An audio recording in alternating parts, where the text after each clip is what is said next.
America's military had the fragmented Global Liberation Army on the run following the last conflict here, terrorist activity remains a clear and present danger.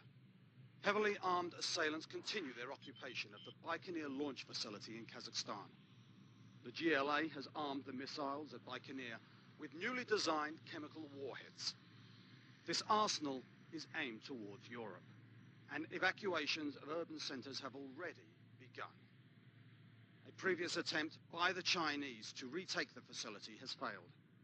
With Chinese troops battling local warlords to the east, the United States has been asked to undertake the Baikonur mission. Tensions are high. A failed counterstrike could significantly weaken America's influence and strategic interests in Europe. From Falcon Base Command Center, I'm James Seabury.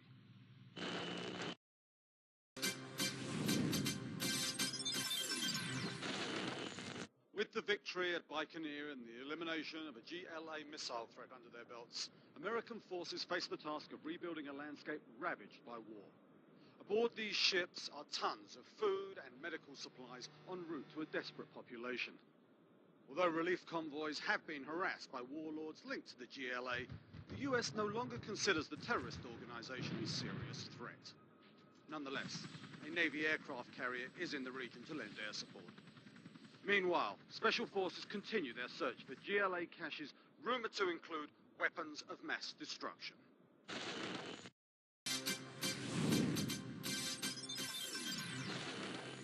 A terrorist base, destroyed by American forces while defending civilian relief convoys, has yielded documents that provide important clues regarding the GLA's toxin program.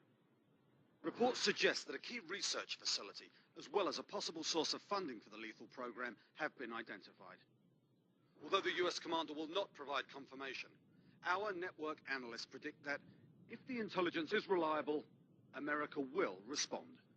This is James Seabury, reporting from Falcon Base.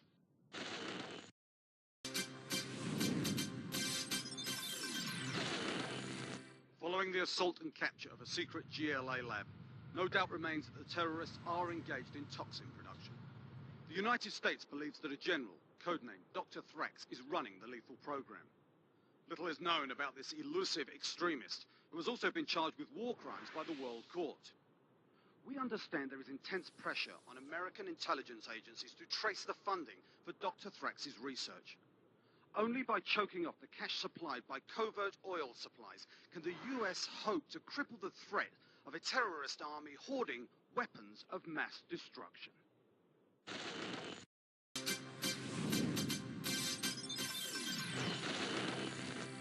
Somewhere in this besieged city, the man known as Dr. Thrax orchestrates his last stand against America.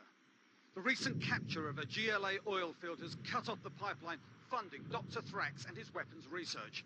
Now, with his enemies closing in, the chemical-wielding warlord threatens to unleash missiles loaded with gamma toxin, among the most deadly nerve agents ever developed. Hoping to avoid an incident even more catastrophic than the Baikonur disaster, the American response is its signature shock and awe campaign. Eliminating Dr. Thrax would surely decimate the GLA's offensive capabilities.